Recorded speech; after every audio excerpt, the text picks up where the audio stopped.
My name's Glenn Harrison. I'm the CB Star Chair of Risk Management and Insurance at Georgia State University in Atlanta. I'm also the Director of the Center for the Economic Analysis of Risk. I was very honored to be giving the Geneva Risk Lecture here, and the topic was the behavioral welfare economics of insurance. Here's what I was talking about.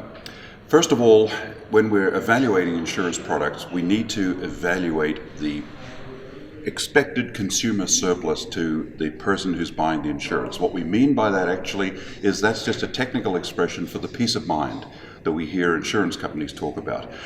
The value of insurance is not that it pays out a claim. The value of an insurance product is not that it increases your average health utilization if you buy health insurance.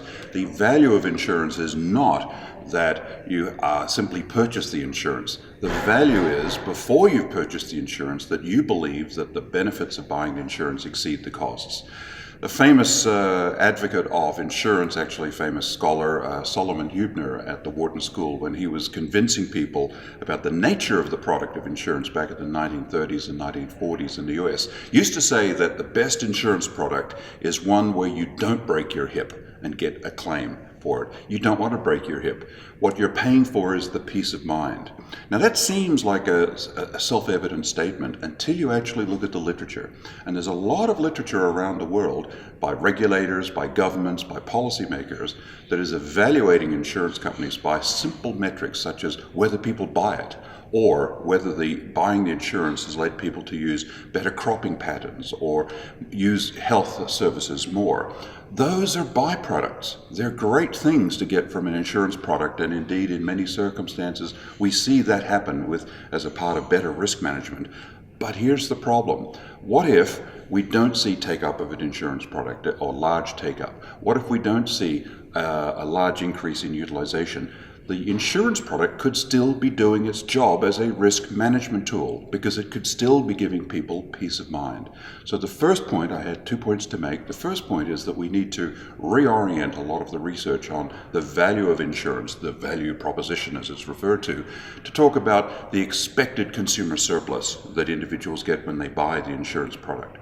The second point is a deeper one to do with behavioral economics. And behavioral economics is the study of how individuals behave in contrast to some of the models that economists, some of the theories that economists have of how they behave.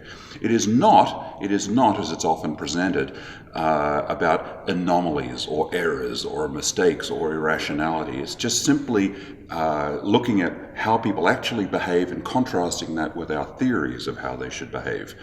Here's why that's important.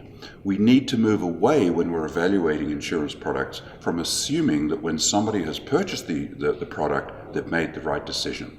Now that's actually, in some respects, a little strange for economists to do because we normally have the idea of what's called revealed preference. That if somebody buys this bottle of wine, it's because before they actually opened it and drank it, they thought it would be more valuable to them in utility terms than the cost they would pay for it. So revealed preference is something that economists have lived with all their life.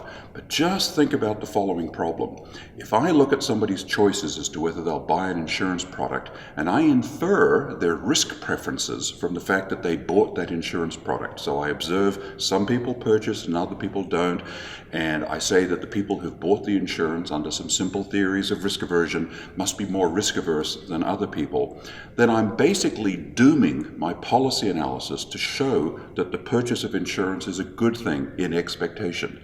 I can never show that buying insurance is a bad thing. Now, I'm not here to advocate against insurance. What I'm here is to make sure that regulators, policymakers, researchers use theoretical tools from behavioral economics that let us show when somebody gets a gain from buying insurance, and most importantly, when somebody has an expected loss from purchasing insurance. And you might say, why would they ever buy the insurance if they have an expected loss? That's what behavioral economics is all about, that people sometimes make choices that even though they've got an expected loss, for some reason or another, and we don't need to talk about that right now, they actually purchase the product. So unless we adopt a more general approach to analysis of why people buy insurance and why sometimes they don't buy insurance, we're going to always have a biased estimate of the gains.